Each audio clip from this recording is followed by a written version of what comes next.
play over their heads. Well, and I'm not saying that to disparage them. No, not at all. But for every orchestra, there's a normal technical level that they're at, and you got them to get to the top of the level that they could be at. My guess, and of course, then I saw you do that live with my piece. And then you got them playing the music, even if they couldn't quite do it technically, they could get at what it was about.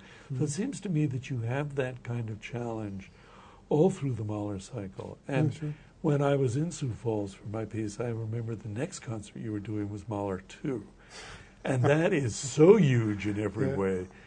But from everything you and others have told me, it was a triumph and it was exhilarating. Oh, absolutely. What was that like? How did you get them to rise to that occasion? Well, again, you've got these people who really, really want to make this happen. Yeah. It was the same thing this year By with people, you mean the members of the orchestra? Yeah, the member of the orchestra, right. Yeah. And then this year, we did a Mahler 4, and, Henry Fogel came out for it, and gosh, we got an A+ on our report card, it was really, really neat to see him, look at all the organization, but, just to, he saw the same thing you did. You've got an orchestra here who would appear to have limitations on what it can do, but then it goes beyond it. And it's, I don't know, it's kind of blissful at this particular point with this group, because you could say that about just about every single concert we play. They outdo themselves. Yeah. So, and you are being very nicely modest here by saying that this is what they want to do. But I think I'm not alone in hearing you say that and knowing full well that you contribute to it. And certainly, if there are orchestra musicians watching this, they know better than anybody that not every conductor is going to have an orchestra reacting like that. So you don't have to blush, and you don't have to say, "Oh yes, I'm fabulous." I'll leave that alone. That's not you. You're not going to go there. But I just want to state, for the record, what must be obvious to most of the people watching this, that David is bringing something which is inspiring to the orchestra. I hope so. The great thing is that you get inspired too. Well, you have to stay focused on your mission, and that's, when I talk to young conductors, I go into conservatories, or I talk, I conduct conservatory orchestra or whatever, it's the most important thing is to keep the focus on the music. Your job is really the same off the podium as it is on the podium. Yeah. People want to be inspired. They do. The New York Philharmonic wants to be inspired. Yeah, as does the New York Philharmonic audience. Exactly. And it's very easy for somebody like me to go to the Philharmonic and say, the players are fill in the blank, routinized, cynical, bored, don't like the conductor on this particular night.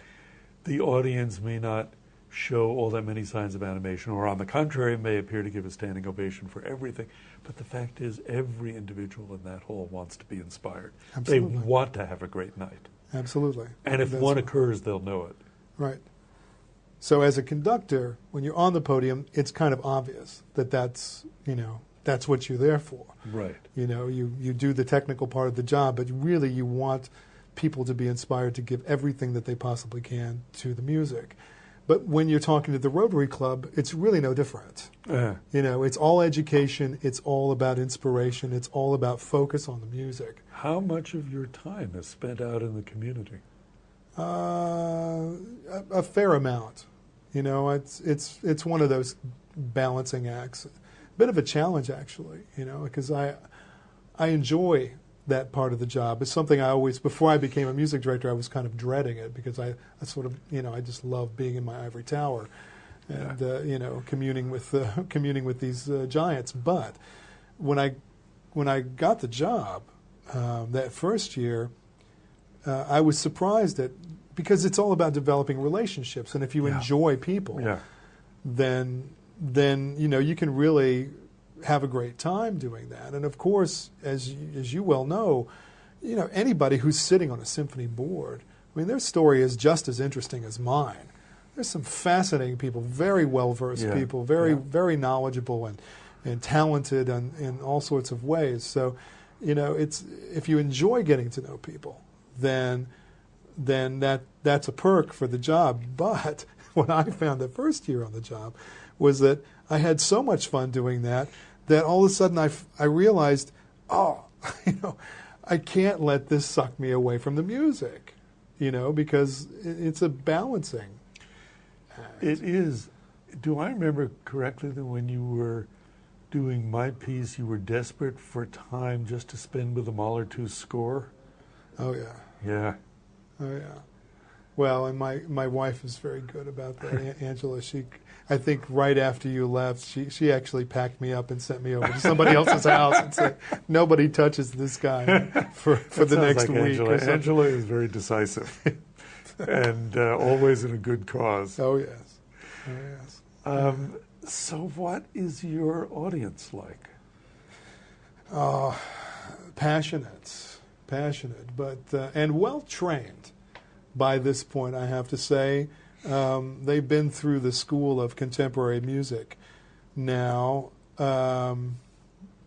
When I first came there, I talked to them a fair amount. I try not to talk a lot during concerts, but pre-concert talks, and then just enough during concerts to introduce a new piece of music. The case, at least it was for the concert where my piece was on, there were no written program notes. All of this was spoken by you or me or Dan Kellogg, a composer, your composer in residence, who also had pieces on the program. We have for the big for the full orchestra concerts, we do have program notes. Yeah. But what I really wanted them to, the thing I wanted to communicate most to them was what I was after was an audience that was engaged. Right. I said many times, please do not come here with an entertainment mentality. Do not be passive. Do not come here and sit and just say, I want to be entertained. Because these composers did not write this music to entertain you. They wrote this music to engage you on a very deep level. Not just the contemporary composers, but everybody. Yeah, you can say that of Beethoven, just for example. Absolutely. If you can be entertained by this music, no question. But don't be so passive when you come. I need you to be engaged. And how do you say that to them? Exactly that way. But from the stage? Absolutely. Well, this is after you build a certain amount of trust. But, and other things that I've said to them are, like the first season we did Schwantner's Distant Runes and Incantations. Probably the thorniest piece we did that first season. It's not so difficult to listen to, but, it took some time to... it took a little setup to do that. But one thing I reminded them of was you have to realize that even if you don't automatically enjoy this piece, the first listen through, there's a good chance that for the person sitting next to you or down the row for you, this is the most interesting piece that we're going to play on this concert.